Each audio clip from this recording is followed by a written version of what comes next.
Hi everyone, good morning. So, ang pag-aaralan natin is patungkol sa Arminianism versus Calvinism. So, ano nga ba talaga mag-aral? Yan, yung topic natin ng theology. So, ano ba ang Arminianism? Ang Arminianism holds the predestination is based on God's foreknowledge of who would freely choose to believe in Christ. It emphasizes human free will and conditional election and the possibility of falling away. So, ang Calvinism naman, on the other hand, teaches us predestinations in God's sovereignty and unconditional choice based on solely on His will and grace. So not on any foreseen fate or human meant. It includes both elections and provisions, highly God's justice and mercy. So, sabi sa Ephesians 1-4, pag-aralan natin, sabi dito, for He chose us in Him before the creations of the world to be holy and blameless, on the world to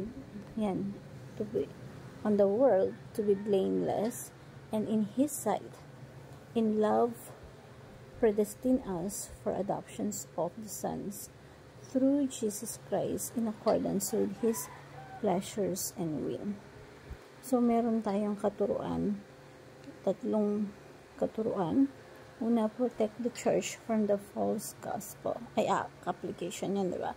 So, first teaching is study the theology with humility. Pag nakakapag-aral kasi tayo ng theology, nagdudulot sa atin minsan ng kahambugan kasi nagkakaroon ka ng knowledge.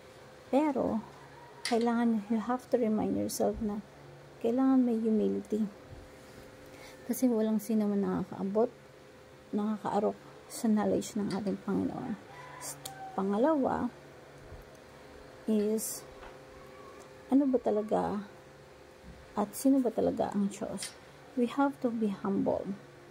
Tayo, nag-iisip tayo within the span of time. But ang Diyos is outside time siya nag-iisip. Alam ng lahat na ang Diyos ay makapangyarihan. Kaya,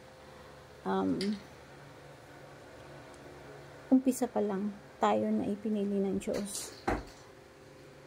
Hindi tayo ang pumili sa Kanya.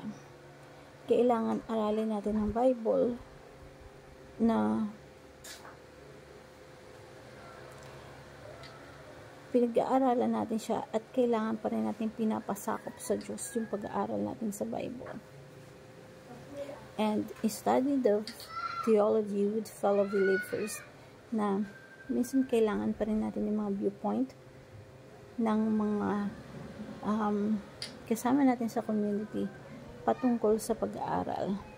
So, let's consider yung pananaw ng mga kasama natin about the church. At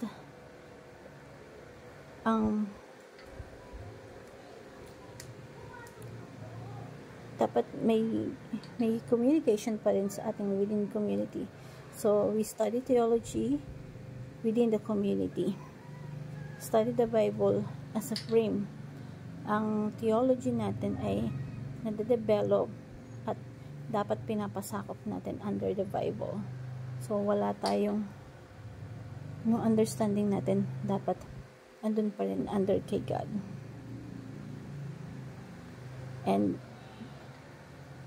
we honor God, exercising our mind, honoring our God. Sa pag-aaral, tayo bibili, nagtitiwala tayo kay God. Loving God with all our mind. Lord, yung tipong, Lord, I want to know you, who you really are.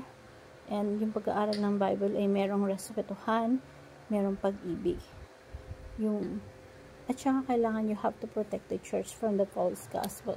May mga false gospel kasi na yung tipong para maligtas ka is kailangan mo ng religion, or para maligtas ka kailangan mo makapasok sa iglesia. So that's mga false gospel.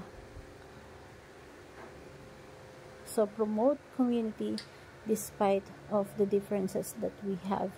I-promote natin yung unity. Kahit may pagkakaiba tayo ng religion, ng pananaw, we have to promote unity.